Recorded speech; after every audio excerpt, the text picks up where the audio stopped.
Yo, this is Tin Man TC. And this is your boy High IQ. And this is Fried Bologna. The podcast is as random as a Catch Me Outside girl having a record deal.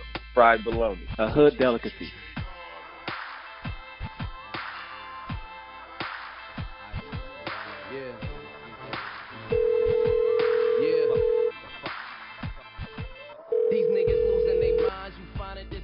Yo, what's going on, man? What's up, bro? Oh, man, you know, I had the privilege of watching what we thought was going to be one of the best fights of the year, which it was one of the best fights of the year, but it wasn't the best decision of the year. So before I start ranting and raving about how pissed off I am about the decision, I want to hear what you got to say first. The fight, I enjoyed the fight. I liked how Triple G kept coming forward the entire fight and just applying that pressure on Canelo. I didn't like how I liked how Canelo was moving in the beginning, but I thought eventually he was going to start standing his ground and start really, going to war. That's what I thought because, he has power too. But I think that pressure and Triple G's stamina was just not what his corner or what he expected, man. And Triple G's chin is out of this world. He took a right hand that I think would have knocked out any other middleweight walking the planet, and just kept it pushing. On the jaw. Ate that shit for dinner like a snack and just kept coming forward, man.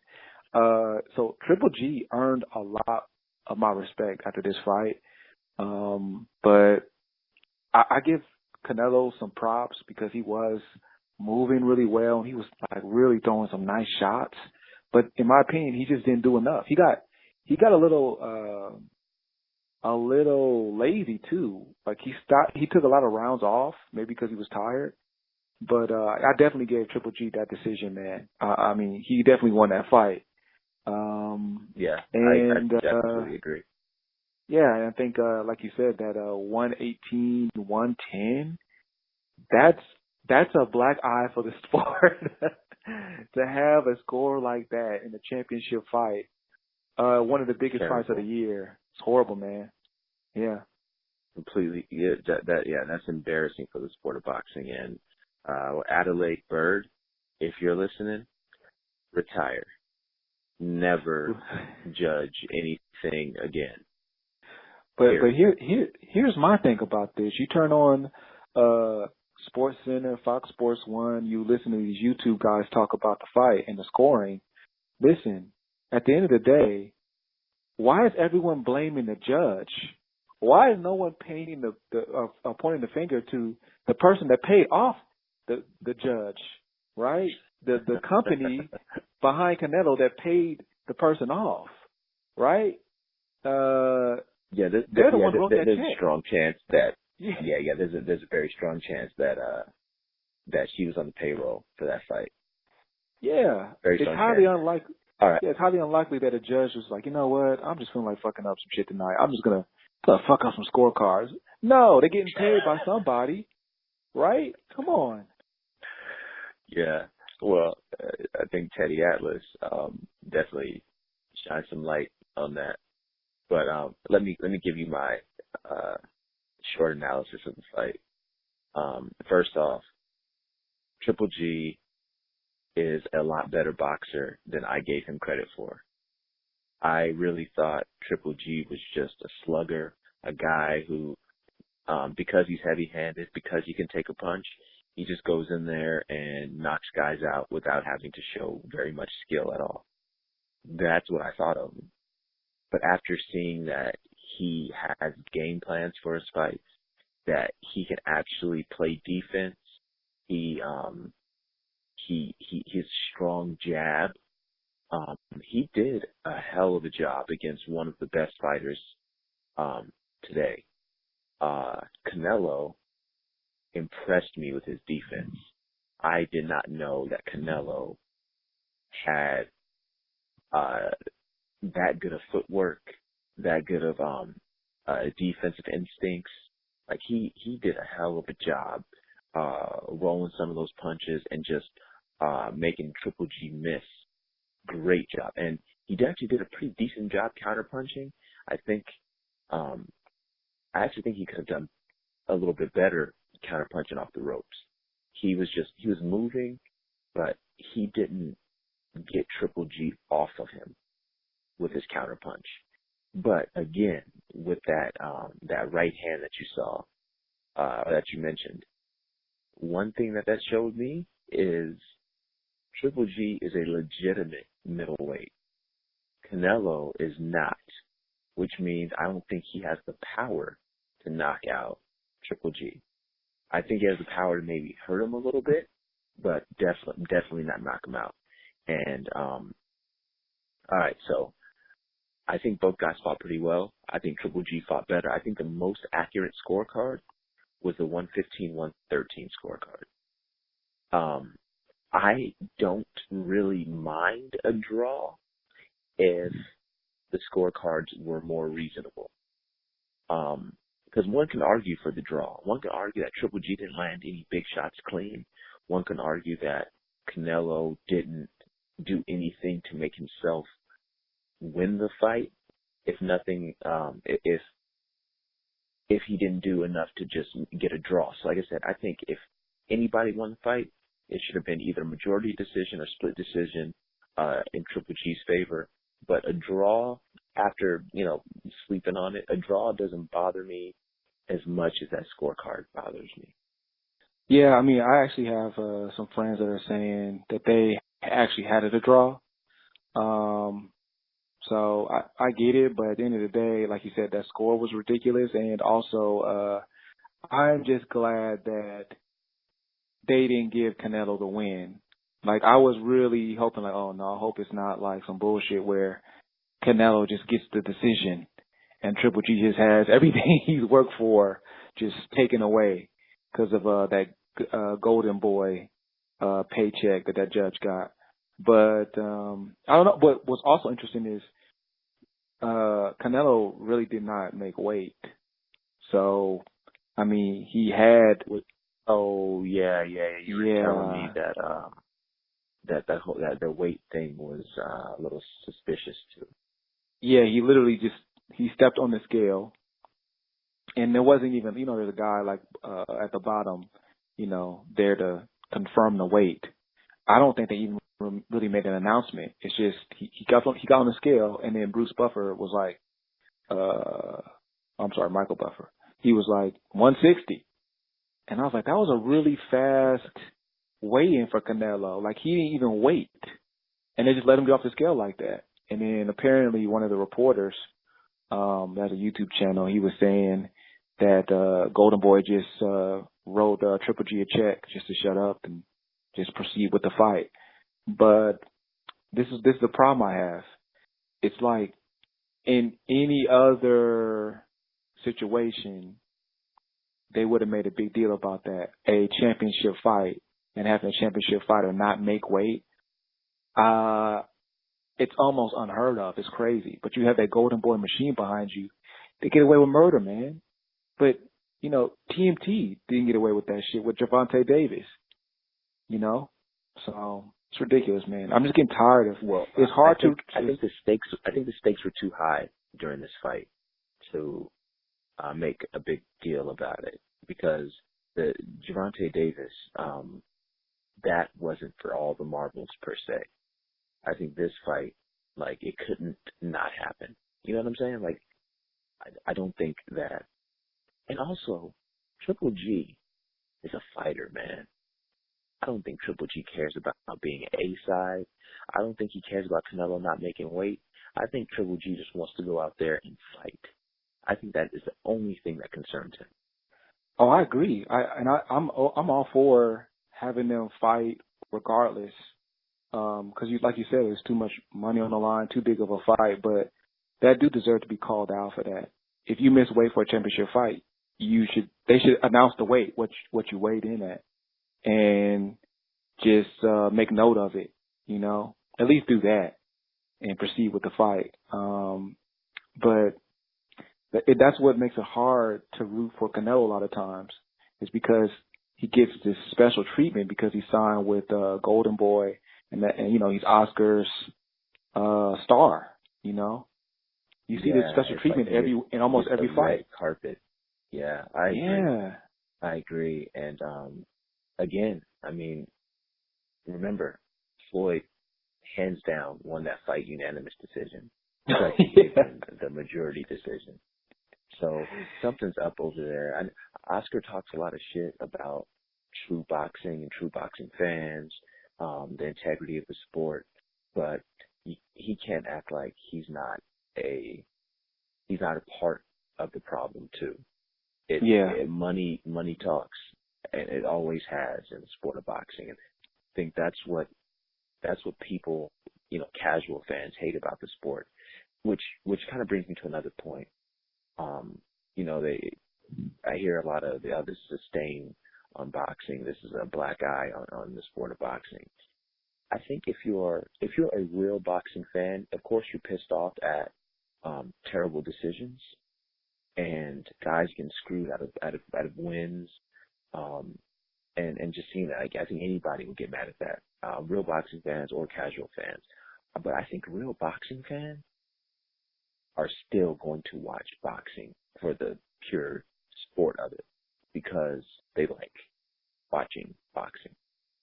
So even though it sucks, they're not going to get me to not watch it anymore.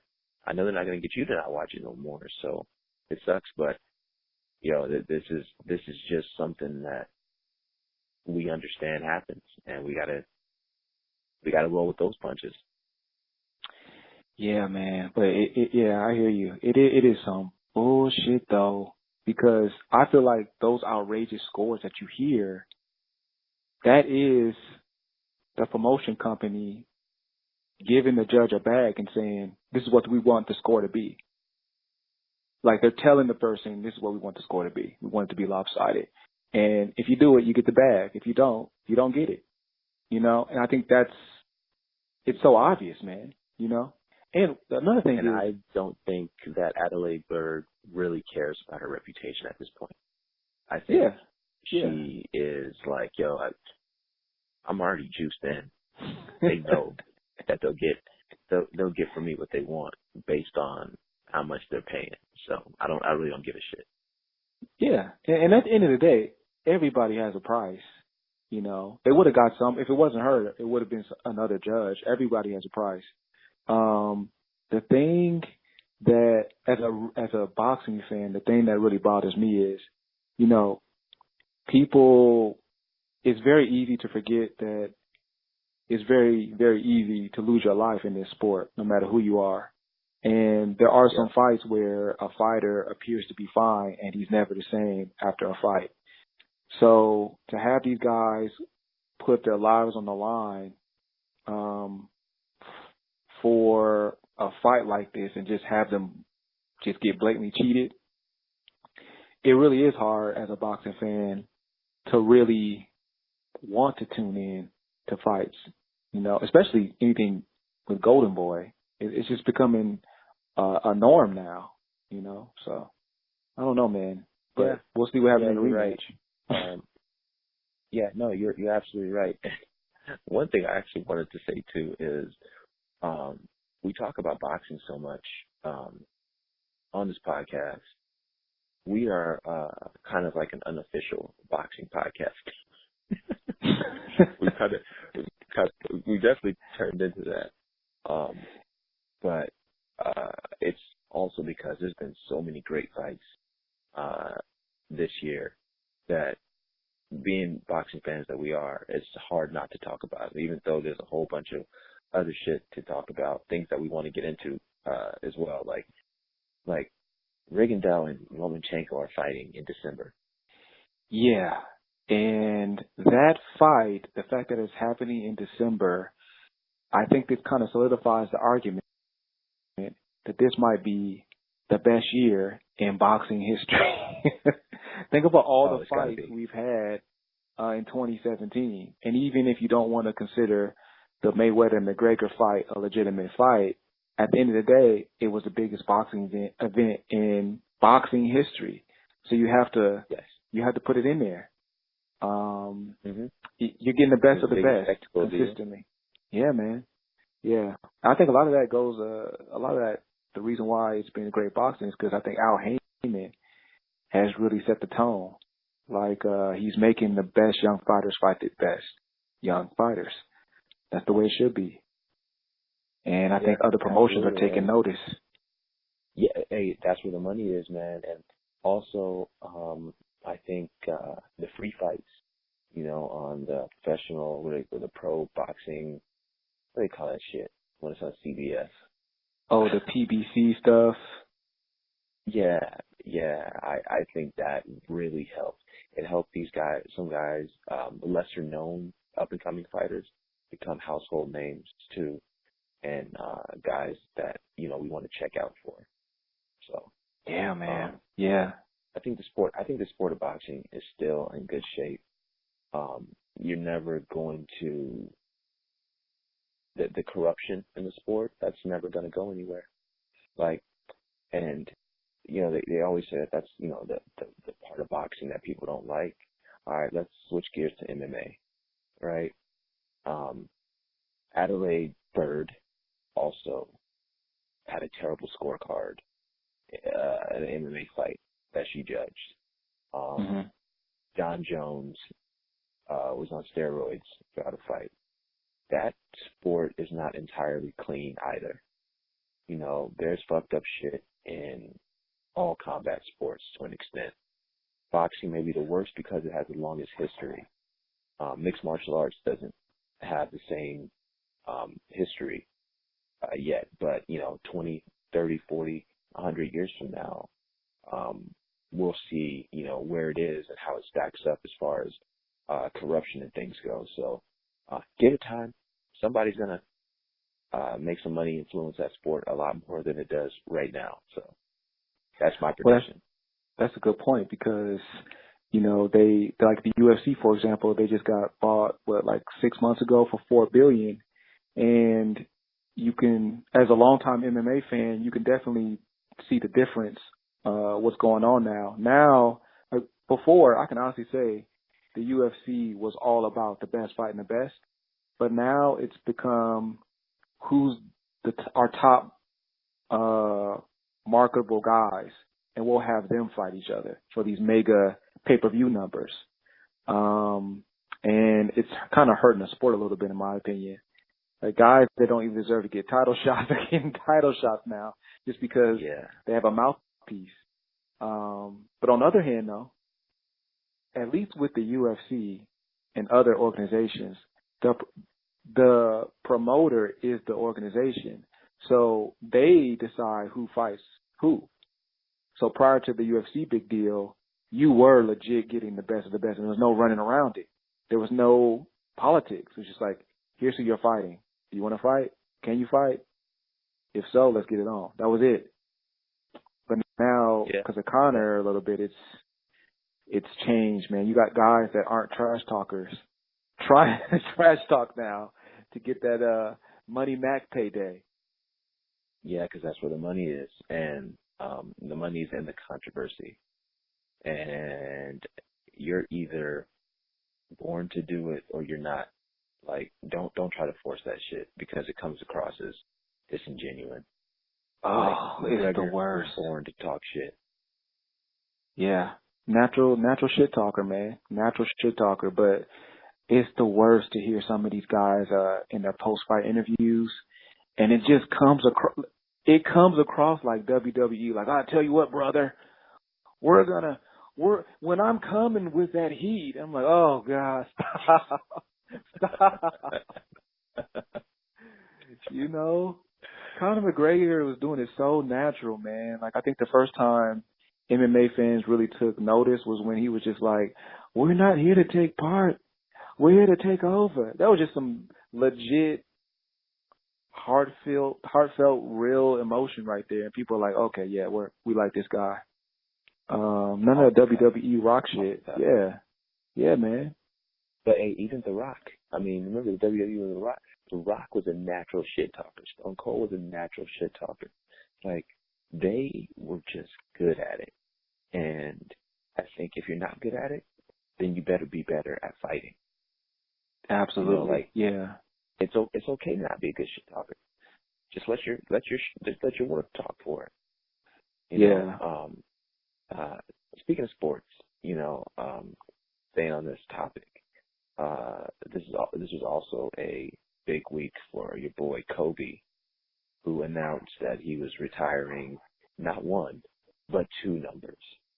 Of course, the number 24 and number 8 Kobe. And this never happened before in the history of sports, but I think Kobe should only retire number 24. Because if you remember, number 8 Kobe was snitching Kobe. And nobody likes that Kobe. Nobody likes snitch Kobe. Nobody likes rape Kobe. Nobody likes demand a trade Kobe. So, I mean, we can't act like that Kobe didn't exist because we grew to love, well, not we, they grew to love number 24 Kobe. So I think Kobe should probably erase number 8 from our memories the best he can. Yeah, I'm kind of on board with that. I do think that they should just retire number 24 and just keep it moving. But at one point in time, I was a Laker fan right when Kobe came into the league, and I just can't forget those years when he was number 8, and he was a young guy, and he was slitting throats on the court. I mean, he was a young killer, man. So that kind of brings back good memories for me, thinking about those days. And like I said before, in a prior conversation, that's just something that the NBA is not seeing anymore. These guys are too buddy-buddy. No one's really trying to kill each other, you know? Yeah, it's a different game out there. You know, like, it wasn't just the physical toll that these guys took on you. It was also the mental toll. Like, they were so thorough about not fucking with each other. Like, take Mike and Isaiah. Mike hated the Pistons. He hated Isaiah. He hated everything about Detroit. Like, he just hated those motherfuckers. And he hated them so much.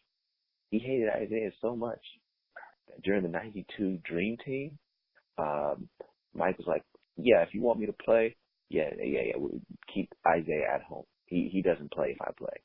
And I'm not sure who was in charge of making that call to Isaiah, but they had to deliver that news to Isaiah, and that's how deep that hate was, and I love that. Yeah, that's real shit. Yeah, and to be fair, I don't think the NBA really deliberated about it at all. I think they were like, okay, we'll give Isaiah a call and we'll just let him know. Like, there's no, we're not. Anything else? Yeah. Do you not like the brown M&Ms in your dressing room? There wasn't no there was never like I don't know about that, Mike. No, it got done within minutes. You're the GOAT, bro. You're the GOAT. Well, whatever you say. But that was revenge for not to get. Yeah, Mike got him back, man. You know, Mike holds grudges, man. Mike didn't say shit about Jerry Krause. I think every great athlete holds grudges because that's what gives them the motivation. That's what gives them that competitive spirit. I like, you know, remember when the Bulls and the Knicks were going at it? You had Xavier McDaniels talking crazy shit. You had Mike cussing 2 motherfuckers out on the baseline for that and one. On the and one, yeah. Yeah, I know X was your dude. At least Xavier McDaniels was one of your best quoted athletes of all time. I know you love Xavier McDaniel quotes. Dude, look, it's when I watch the Michael Jordan tapes, you know, of course you're rewinding for the highlights of Mike, but I at least play that Xavier McDaniel clip 3 times. Hey, people think that because they're the world champs, we supposed to we supposed to lay down. Hey, this is a game. This is a game. This is a man's game. I was like, salute to Xavier McDaniels, man. Like that dude, him and Oak, man. Oh yeah. The 95, 94, 95 Knicks. Like I would love to see them in today's league. Just just the text. No. 92, 93, 94, 95, 96. Yeah, those were the Knicks. And then I would say 98, 99 Knicks. Yeah, those were the killers. The Latrell years. Knicks team. Mm-hmm. Yeah, man. Yeah, and I think it was 98, 99. They went to the finals, but they didn't have Ewan because he tore his Achilles, right? I think he tore his Achilles and he was out because he didn't play in the finals. Are you sure? He either tore his Achilles or a big layup. Oh, that was against the Pacers. That was 95, I think. He had the chance to win the game. I don't know if it was gonna win the series for them, but I think they needed to win that game, or it was a wrap for them. And Ewan had like a wide open path to the basket, and decided to, he's 7-1, but he decided to finger roll, and he just missed. He missed. Yeah, that was against the Pacers, man. Hey, I couldn't believe that. Their best opportunity to win a championship was when Mike went to go play baseball in the 93-94 season, and they still couldn't capitalize. And I believe the Bulls took them to 7 games without Mike there too. So that just lets you know that the Bulls were a great team, but they needed Mike to get them over that hump.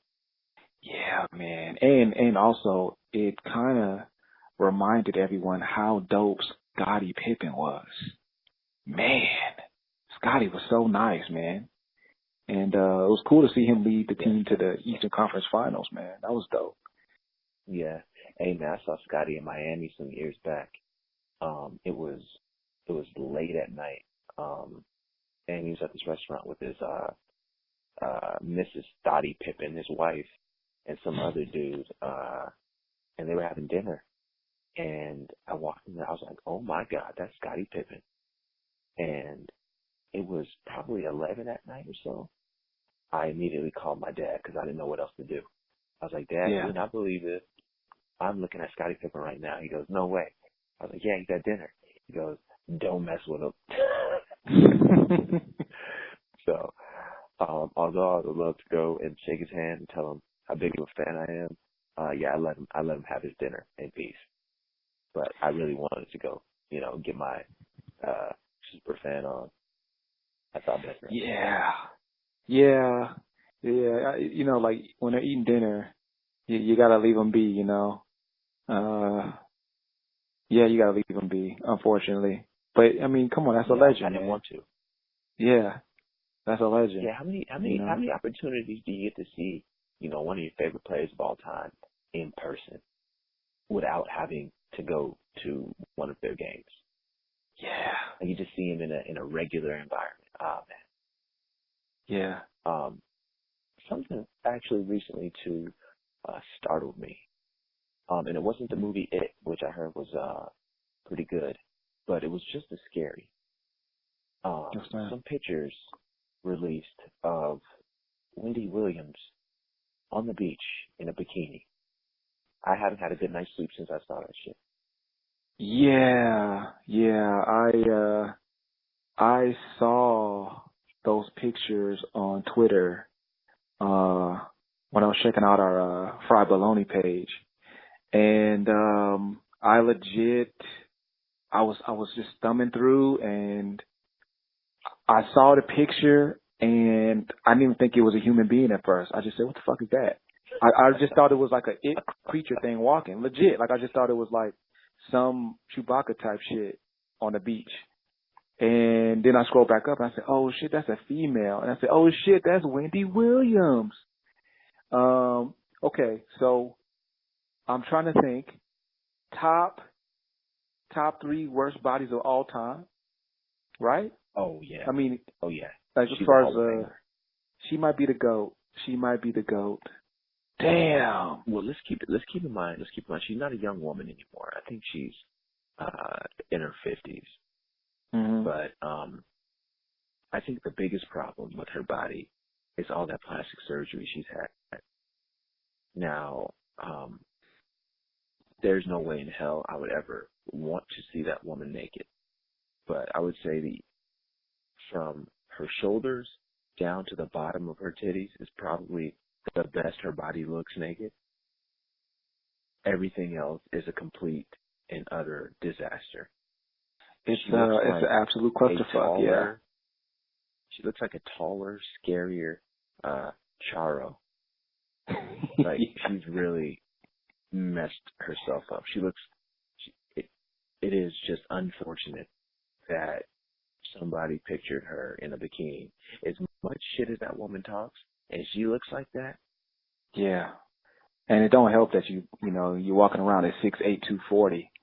Doesn't help at all. You got NBA size. It don't help. Yo, she's actually a lot skinnier than I thought she was. Yeah, on TV she looks like a little bit more, well nourished, I guess, fed. In this picture, she was just wilting away. I don't know, man. Yeah. TV does wonders, I guess. Yeah, she looks like that dude from Tales from the Crypt. Yeah. Big titties. Yeah. She's about 2 years away. 2 years away. Yeah, bro. Yeah. Oh man. And speaking of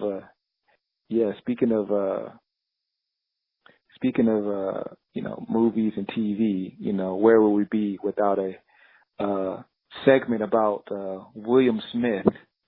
So dude, all right, before you I had to do it. This obsession with Will Smith is starting to concern me. I'm just trying to get you to see the light, man. I know you fucks with Will. I know. Fresh Prince, who don't? But I was watching Independence Day today, as a matter of fact. I need you to see the truth. Really? No. Shit. Yeah, I swear to God. It was on AMC, and I do not miss an opportunity to see Will Smith movies. So anyway, go ahead, talk your shit, man. Be wrong yet again about Will Smith. It was a dope movie, man. I'm not gonna lie, but listen, the question that we posed in a prior episode, right? It was a hypothetical. I said Will Smith or Jamie Foxx. Okay. Now, you obviously chose Will Smith. Okay. And thanks to one of our callers in Japan, shout out to B-Dub, he came with some heat. He came with some fire. And he was like, I understand why you guys would be torn about picking Will Smith or Jamie Foxx. But however, Jamie Foxx is the one with an Academy Award. Will ain't got no Academy Award. Jamie Foxx got 2 Golden Globes. Will only got nominated for 2 Golden Globes. Jamie Foxx is the one that got more accolades when it comes to acting. Now, I hear what you're saying. Well, it's still a hard pick. Well, in about a year or two, we'll be able to make a final decision because Jamie Foxx will be playing Mike Tyson. So we can compare Mike Tyson, Jamie Foxx's Mike Tyson versus Will Smith's Ali. And that should be all right. That should be difference maker. The heavyweight fight. Yeah, that should right. be the heavyweight fight of who's the better actor. And I think we should actually do calls leading up to this like it's a real fight. You're right. Here, a couple of things about that though. Actually, first I'll address the Mike Tyson movie. I think Jamie Foxx is a little too old to play Mike Tyson. Like, Jamie Foxx and Mike Tyson are damn near the same age. So is he going to play the post-ear bite Mike Tyson? Or is he going to play young Mike Tyson all the way up to older Mike Tyson?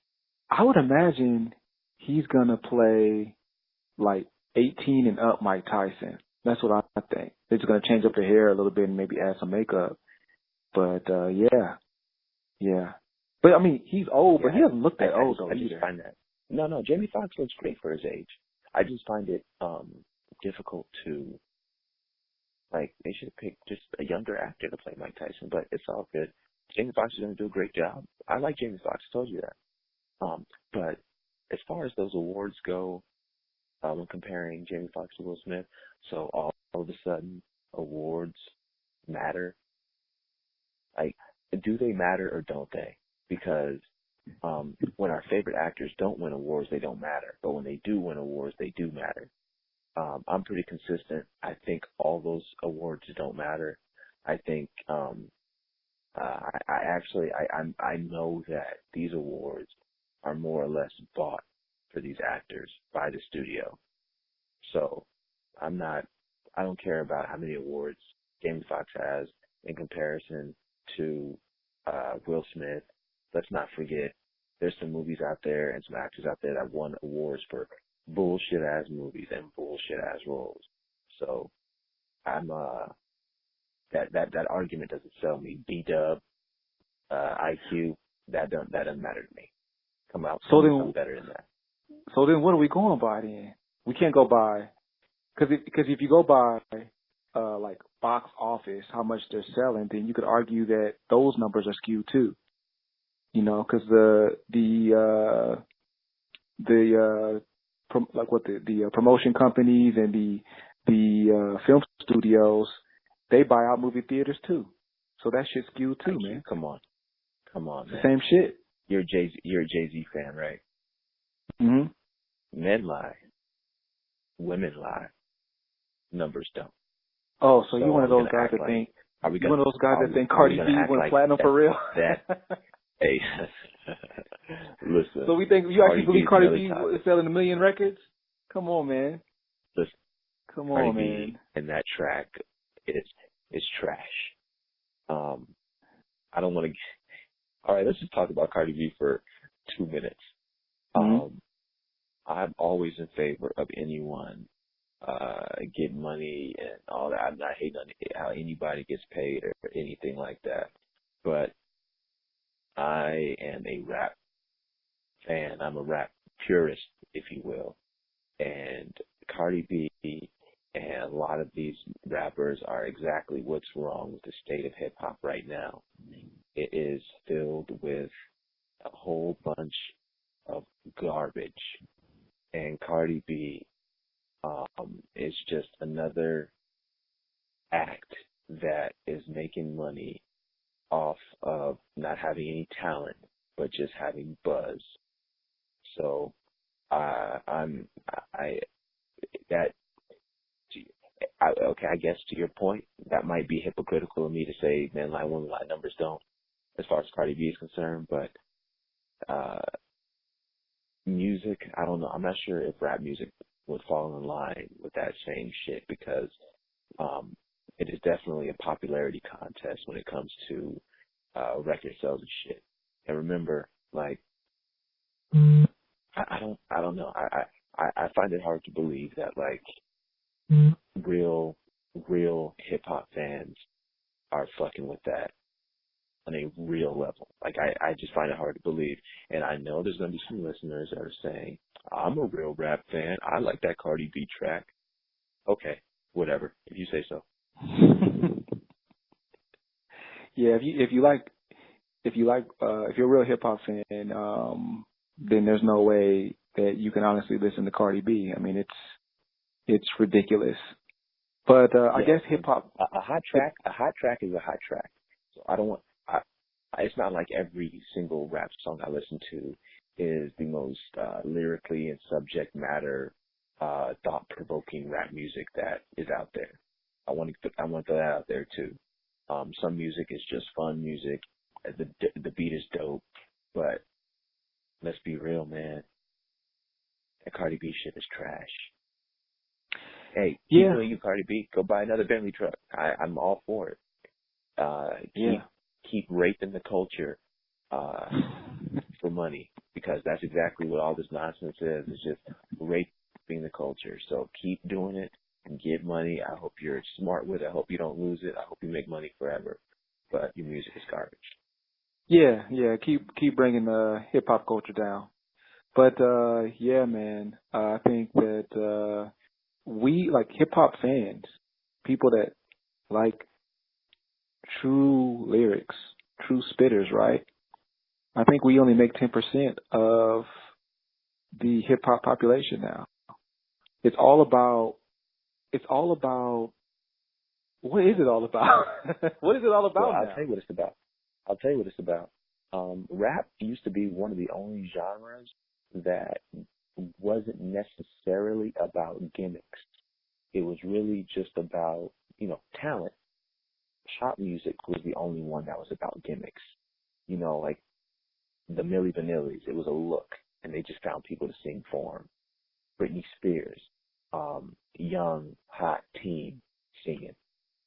It was a gimmick, something that could be sold to the masses. All you need is great writers, great production, and a look. Rap music, generally speaking, was always about talent. Yeah, they would release poppy tracks that had mass appeal, but that was on an album where they used to release about 16 tracks per rap album. There would only be 2 to maybe 3 of those tracks. One single to get everybody happy, one like love track to get everybody, to appeal to the women, and then that third single was like another maybe club track or like a mid-tempo club track, something that you can not necessarily like super dance to, but definitely like move your shoulders to. That used to be the recipe for albums, and then all the other 12 to 13 tracks were just showing you why they're the best at what they do. Now, it's just an album full of nonsense, and everybody's goddamn album has 100 features. One thing I've always been against is if your album title is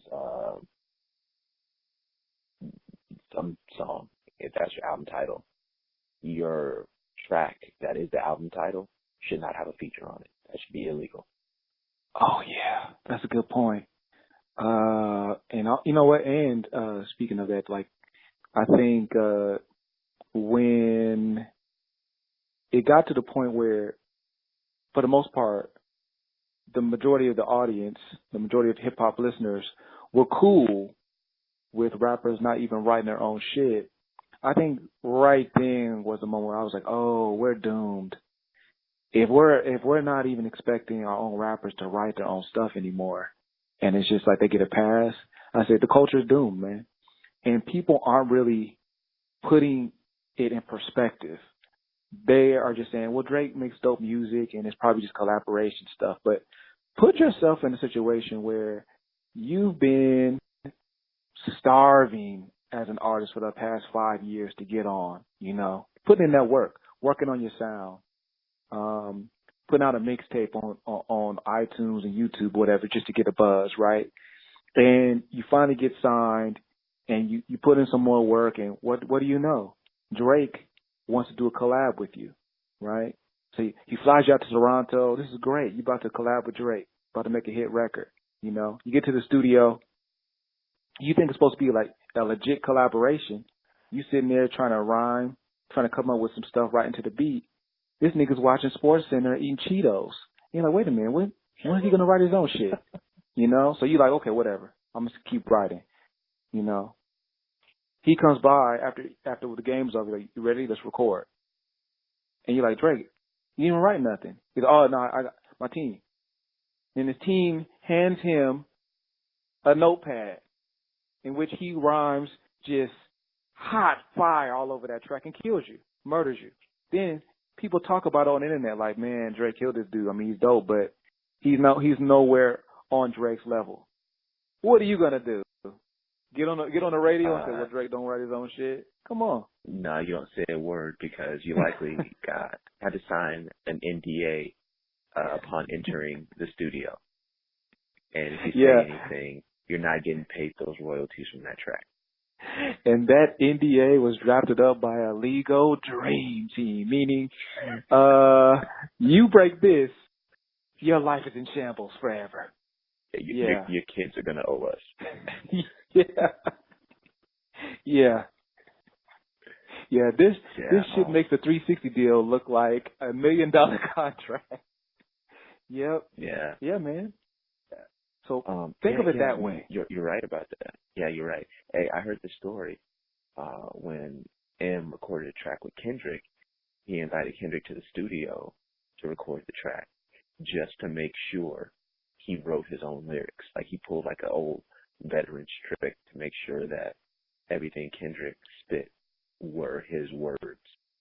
And he found out that it was. And he was like, okay, yeah, I fuck with Kendrick. That's refreshing, man. That's dope to hear. I didn't even hear that. That's dope. Eminem is a true lyricist. He's a true rap artist. Yeah, and I know you're a big Eminem fan, and you're a bigger Eminem fan than I am, even though I fucks with Eminem heavy. Now, I'm going to tell you something, and it's the truth. Eminem's not the same anymore. And Eminem's not the same. Neither is Jay-Z. Neither is Nas. No, but it's different, bro. It's different. Like, when I say Eminem's not the same anymore, meaning like, okay, I understand his albums aren't going to be the same, but I'm expecting better out of Eminem when I hear him freestyle. Eminem has been doing the same freestyle for 5 years now. It's the same thing. We need something different. I'm not sure if you listen to that Shady 15 cipher. Dude, it's the same thing where he's just yelling all over the record, and he's dropping. Don't get me wrong, he's dropping dope punchlines, right? But listen, I get it. Marshall Mathers when he's 99 and he's like in his early 30s. I get it, like what you're rapping about. But can't we just apply those same skills to something more, I don't know, a little bit more mature? Like at this point, I don't really think you're that crazy. I don't think you're chopping up Christopher Reeves and putting him among leaves and where the bee. It's like, I don't think you're a serial killer like that. When you first came out, I was like, oh, this nigga's crazy. He's just spitting off the top of the head. But now, why not just apply that same skill to just more stuff that I can relate to? You can't bump Eminem in a car. You can't. Well, I mean, yeah, you can. I do. But that's because I'm a Eminem fan, and I hear what you're saying, and I don't disagree. As far as subject matter goes, when Eminem raps, it's not relatable kind of music. It's just a whole bunch of crazy shit with insane skill level, and I think that's where that's why I really like Eminem, because he can say the most insane, nonsensical shit, and the way he's putting those words together just blow my mind. Like the way he's rhyming syllables within the bar, the way he's just jamming a whole bunch of words together within a bar, like it's insane. Nobody does it better. I think the closest syllable rapper out there to Eminem is Crooked Eye. Royce is dope. I think Royce is a great syllable rapper too, but I on any given day, it's either Crooked then Royce or Royce then Crooked. It just depends on what mood I'm in and who I've been listening to. But Eminem, just the way he puts words together, man, like that's why I appreciate his shit. I listen to it for the technicality of his rap, not always the subject matter. Not always. And I hear you on that, and I'm for that as long as it's kept to a minimum, because at some point in time I'm going to need some type of concept eventually, But that being said, as far as lyrics go, and we're talking up and coming rappers here, is our only hope Kendrick Lamar? And J. Cole, some would argue. But I feel like J. Cole is like one bad album away from just not being fucked with at all. Because I feel like he just doesn't get his just due now. you know. But yeah, okay. So we have Kendrick and J. Cole. For those who really fuck with J. Cole, except for those who really fuck with J. Cole, they fuck with him heavy, like really heavy. So, Kendrick, the difference between Kendrick and J. Cole is Kendrick has more mass appeal than J. Cole does. But I think J. Cole's cool with that because J. Cole is a hip hop purist too. He just wants to rap, be unique, say some dope shit, rhyme some dope words, and feed it to those who appreciate shit like that. It's not Kendrick's fault that he's that he has mass appeal, but I feel Kendrick's the same kind of way. It's just the machine is behind Kendrick a little bit more, so we look out for him more than anybody else. His albums are more critically acclaimed than anybody else. So I think Kendrick and Cole are the only dudes out there that are that stick to what hip hop really means. Like they would have fit in any era. I'll agree with that. I would say more so Kendrick. I just think that Kendrick's just better. I mean, that's no hate on J. Cole. I think J. Cole is dope, but I mean, if we're talking like the next great, like the next leaders of the next generation of great hip hop, Kendrick automatically comes to mind, and J. Cole gets a honorable mention. But we need more. We need more than just Kendrick and J. Cole. And I don't know who else is out there that's coming with heat like that. That's up, like that's young. Now some people really feel Chance the Rapper. Are you familiar with it? Because I'm not really familiar with a lot of his music. I find Chance the Rapper to be kind of whack. I don't feel him at all. I can't. Like kind of corny a little bit. Rapper. Yeah, yeah. You know, Chance the Rapper. I hear he does a lot for the community. He's very socially conscious, and I appreciate that about his personal life. But as far as like music goes, I just can't get with him. I don't find him to be palatable. Yeah, like I mean, the stuff that I've heard, I'm like, okay, that was cool. But it's never been anything outstanding so far. But maybe, hey, to the Bologna homies out there, if you have a dope Chance the Rapper record that you want to recommend to us, please let us know. Because everything we've heard so far has been meh. IQ would love to listen to it, and he can just tell me about it because I'm not going to listen to it. So you're really not fucking with it, huh? Yeah. I just can't. But I still will encourage the Bologna homies to send us over, or send you over some tracks, please, by all means. I'll give a young guy a shot. Why not? But who else? Who else? That's it, man. I mean, if you ask Lonzo Ball, it would be 21 Savage, Migos, insert overrated whack rapper's name here. If you ask Lonzo Ball, so yeah. Shout out to Lonzo Ball, by the way. Yeah, shout out to the whole fucking family. They're becoming a juggernaut in sports and entertainment. Hey man, question for you. Yeah, they're taking this. They're the new. They're the hoop version of the Kardashians minus the sex tape. Yeah. So I guess you got to respect them for that. Yeah. I wish them nothing but success. I think LeVar's annoying as hell, but hey man,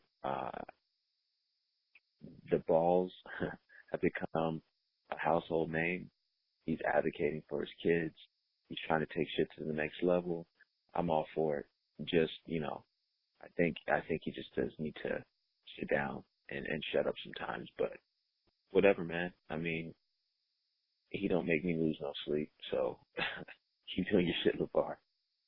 It's going to be interesting to see how well Lonzo does. I would say if this was the older NBA, he would have a target on his back, but I'm sure, In today's NBA, the point guards are probably going to take it easy on them, except for Westbrook, of course, except for him. Westbrook doesn't take it easy on anybody. You gotta love that man. I do. Man. I do. Like, he's just old school. Since you brought up Russ, I guess we should mention his old chick, KD, and these new shoes he has. Oh, you mean the shoes that was pretty much a fuck you to everything you've been saying about them? Those shoes? All those written messages on the bottom, those love letters and shit. Yeah, those shoes. The shoes that are doing their best to make us forget about what actually happened. Like, he's trying to rewrite history. KD, we all know you're a hoe. You do hoe like shit.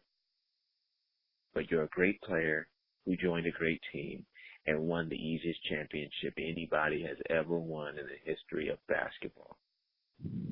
Except for maybe when the Lakers played the Sixers. Shout out to the man AI. But shout out to AI. Aside from that, KD, just stop, dude. We all know that you're very sensitive. It's obvious. You wouldn't release a shoe with all the hateful comments that you've heard and then writing over them with your stat line. You start talking about your stat line, we all know what it's about, man. You're insecure. You know you did some fuck shit. We know. You know that we know that you know.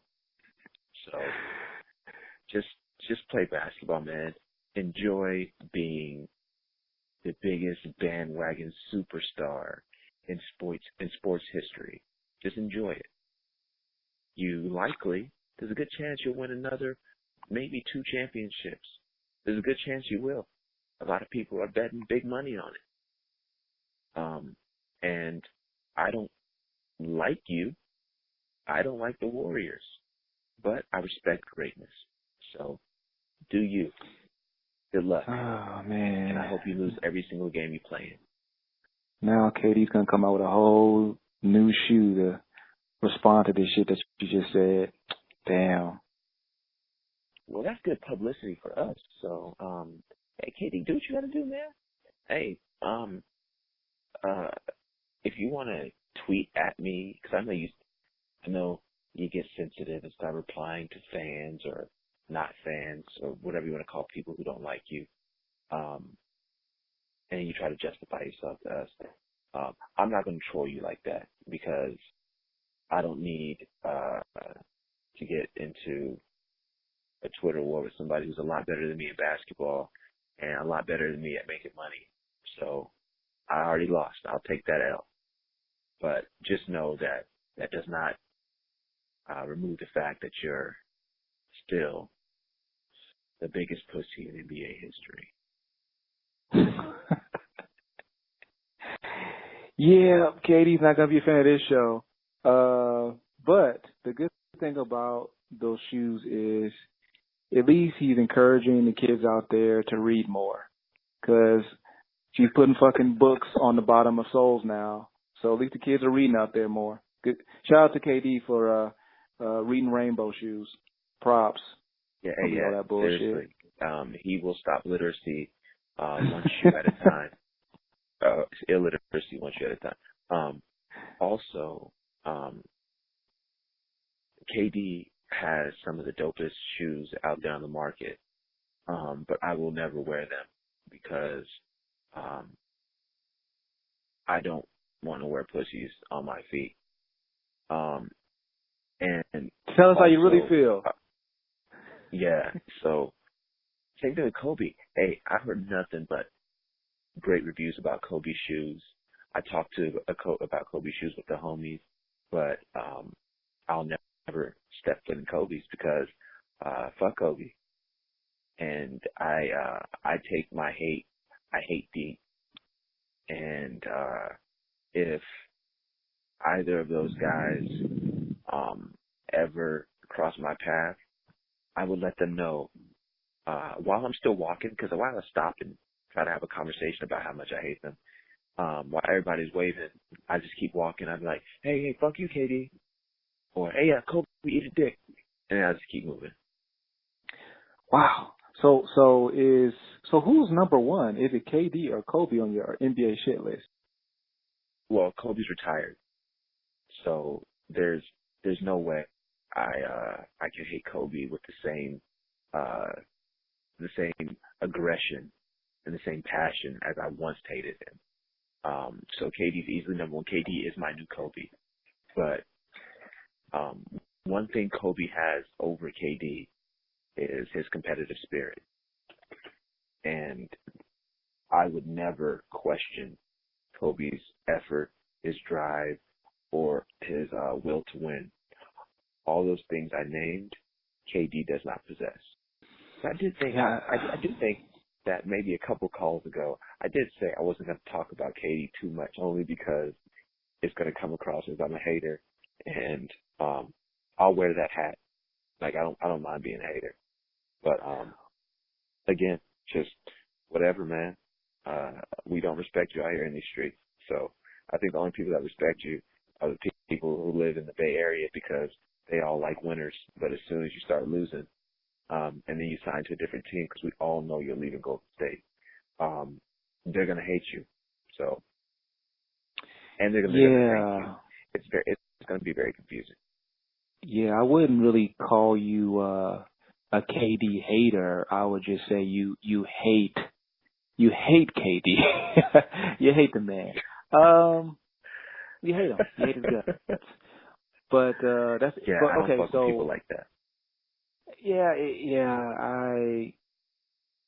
I didn't get that decision either. But hey, we're competitive people. So back to the question, your all-time top 5 NBA shit list. All time here. We already know KD's number 1. Kobe's a close number 2. Is there anyone else? All right, the next 3 are in no specific order. Draymond Green is up there on my list. I don't like that guy either. Understandable. I think he might be one of the most overrated players in the league, but it's not his fault. He plays for a great team, and he does his job on a great team. I just think he's a fake tough guy. Although he did slap fire out of that dude at that bar in Michigan, from what I heard. And then the dude went up at a press conference and says he still has nightmares. Yeah, see, that kind of boosts up his tough guy act a little bit, man. I mean, to slap a football player and then have the dude hold a press conference, that's some legendary shit right there, man. Draymond Green felt no threat from that guy, just like he feels no threats from referees, which is why those are the only guys he goes at. He goes at guys smaller than Draymond Green. He has bully tendencies. He kicks people in the balls, and he yells and screams and cusses at referees. He don't do that shit with other players. He doesn't. When's the last physical altercation Draymond Green got into with another athlete? I can't remember, honestly. I can't remember. Yeah, it doesn't happen. It doesn't happen. So, let's see. Who else do I just not like in the NBA? I don't like D'Angelo Russell, because I don't fuck with snitches. So D'Angelo Russell's on that shit list just because of his tendency to want to just tell on people. Then let's put D'Angelo at the number 3 spot then. So we have let's put D'Angelo at number 2. So we have KD, D'Angelo, and then we have Draymond. I'm sliding Kobe down to the 4th spot. All time. That's fair. All right, so we got one more, huh? Yeah. May I suggest someone? Coincidentally, he's also on the Warriors. I'm gonna go with Nick Young. I'm gonna go with Nicholas Young. Oh, he is a Warrior, isn't he? Yeah, yeah. He's not on my list. I actually can't hate Nick Young. I don't know what it is about Nick Young that I root for. I don't know what it is. I can't call it. Something about Nick Young makes me want him to succeed. I don't think he is skilled enough, but he just has such belief in himself. He makes me excited about basketball because I can tell he just really loves playing the game. You know, but my thing is, if you wake up every morning and look in the mirror and see Michael Jordan in the mirror, I better see some Michael Jordan-like things every now and then on the court. Nick Young hasn't done a productive basketball thing on the court in about 3.5 years, man.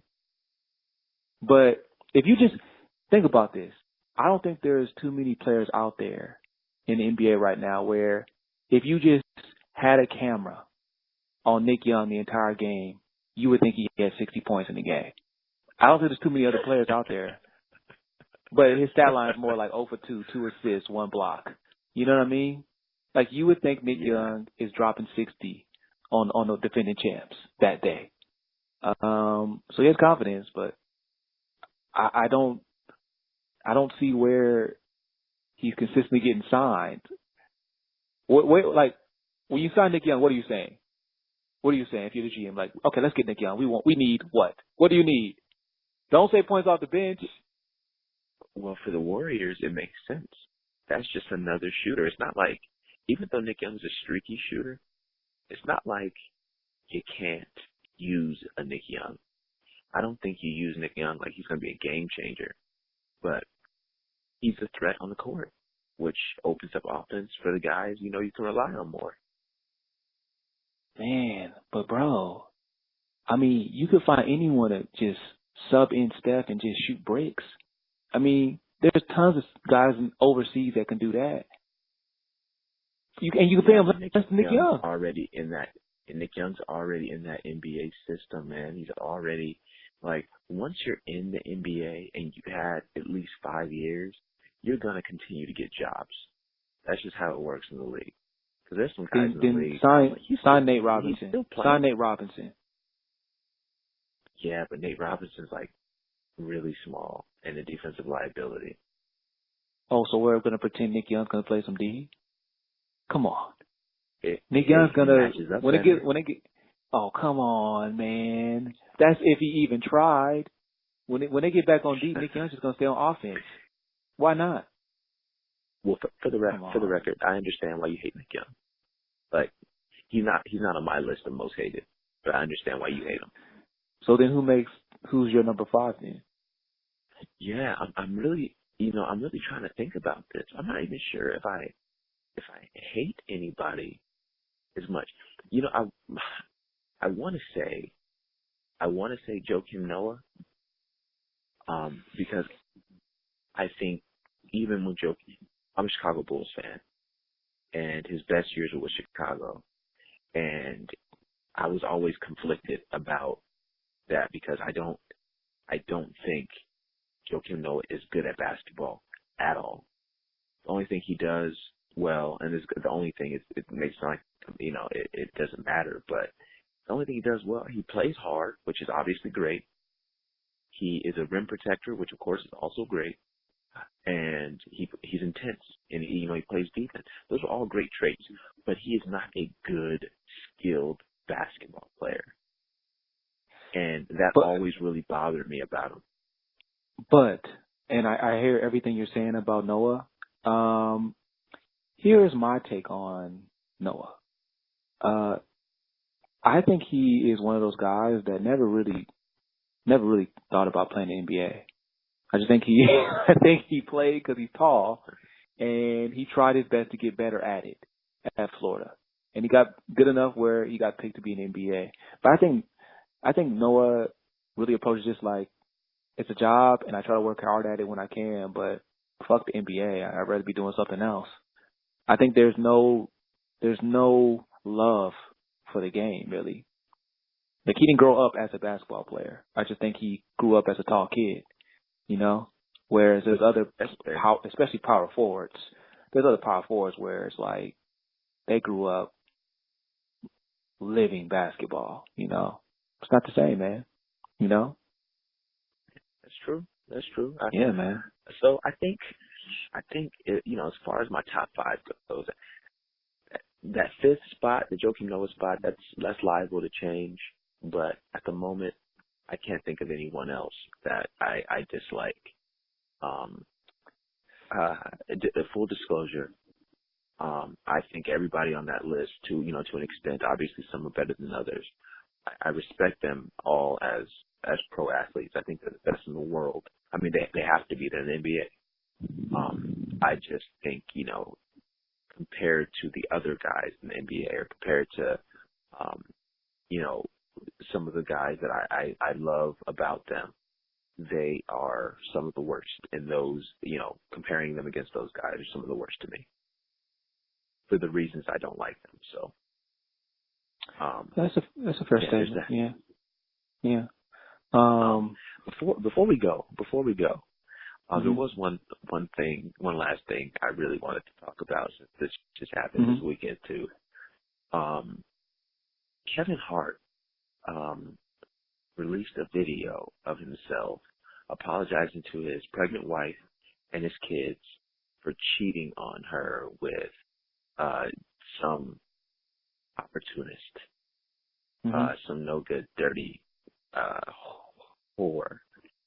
And the story has it that she was trying to stick him up for some money, otherwise she would talk. Kevin Hart was like, nah, fuck that. I ain't giving you shit. I'll just tell on myself and give some, super heartfelt apology over social media, which is so respectable.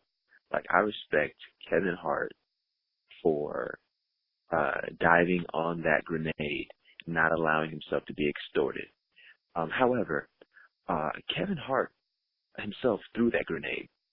So, although it is very respectable what he did, he created those problems. So 100%. Yeah. See, here's what I kind of disagree with you.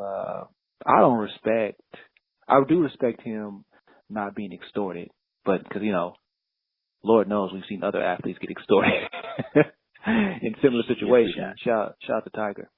But my thing is, that cornball shit about doing it over social media, keep it in house. Talk to your wife straight up. Tell her you're sorry and keep it moving. Like, that bullshit thing on social media, I don't get. So here's my question. Does everything have to go on social media now?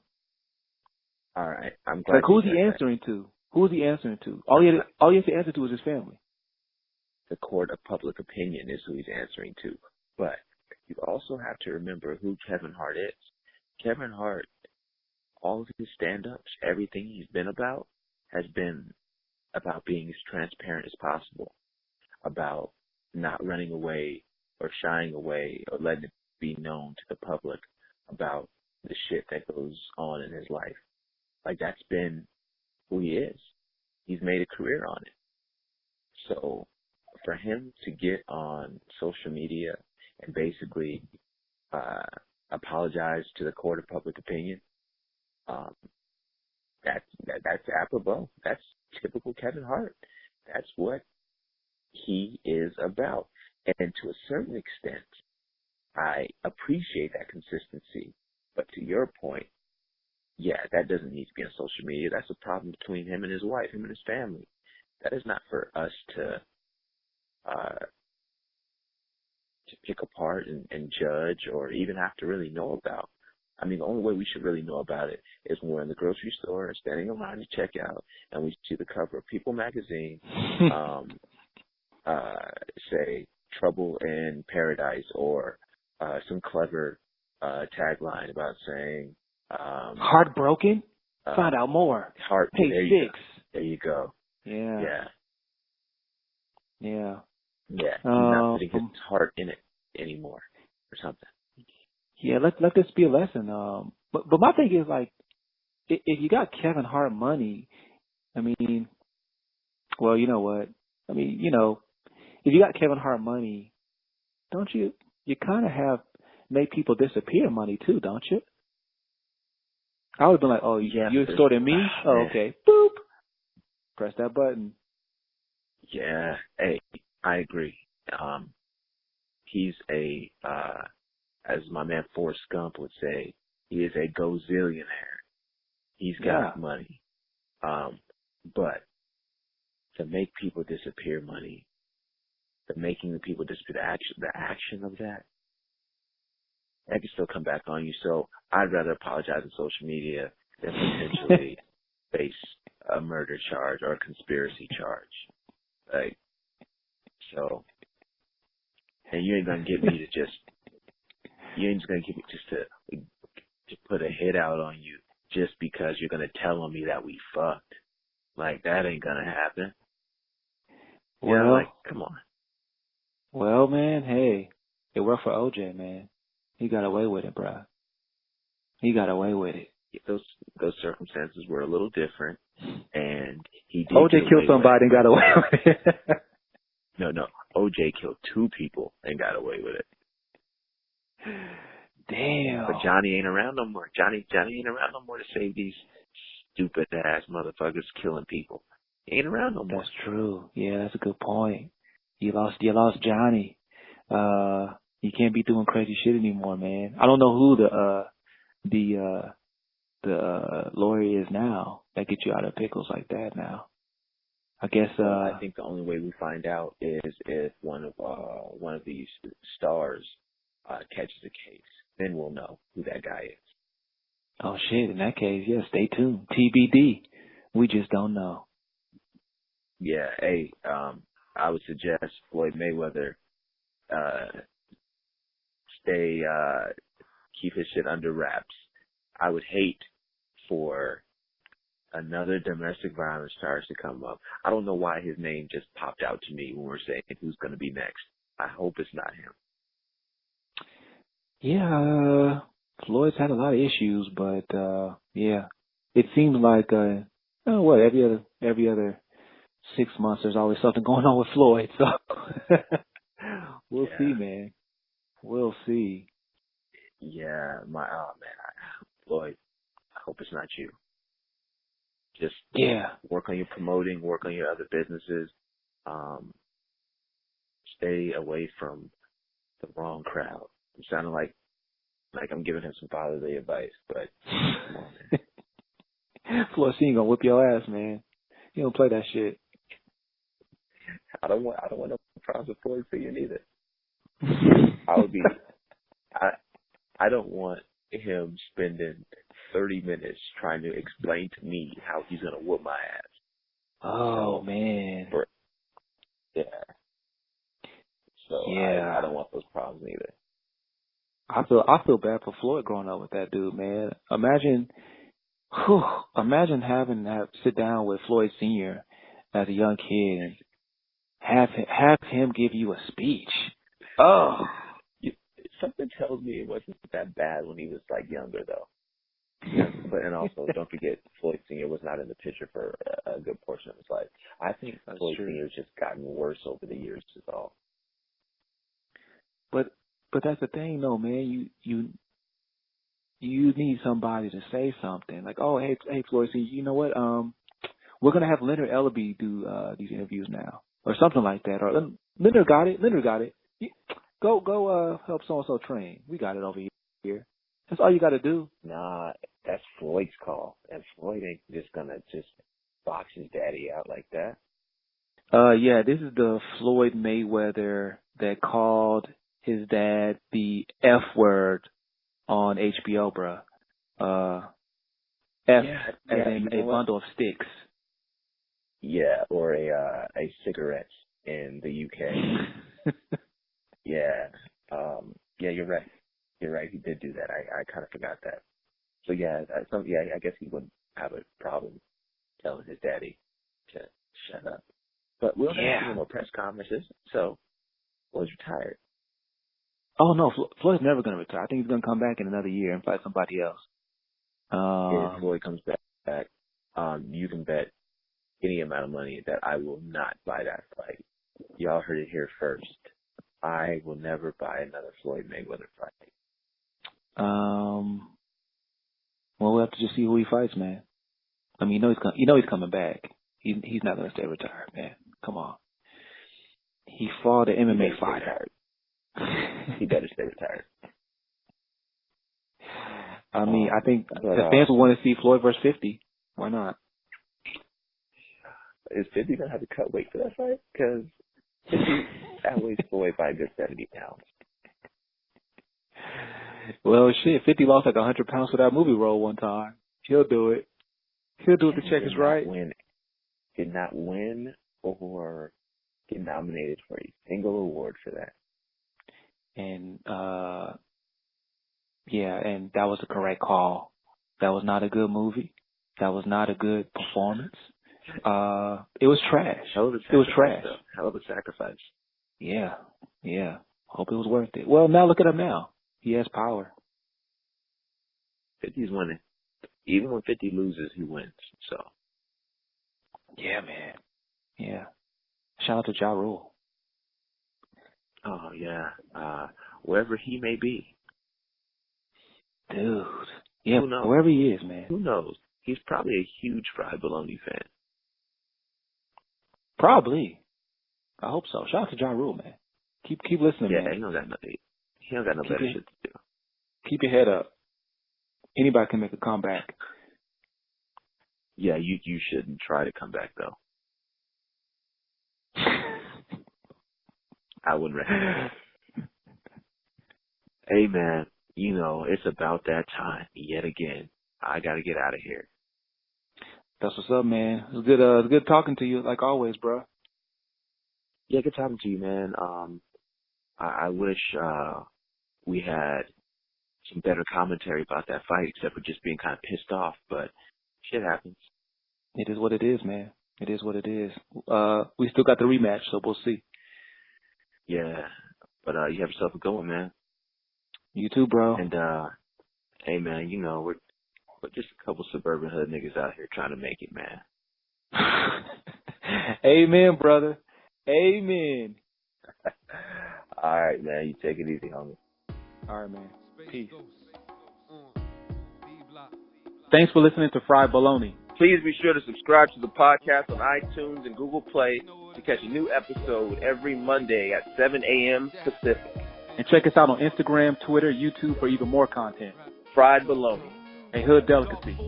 Get on the level, 'cause you might see an iced out cross on the devil. Illuminati,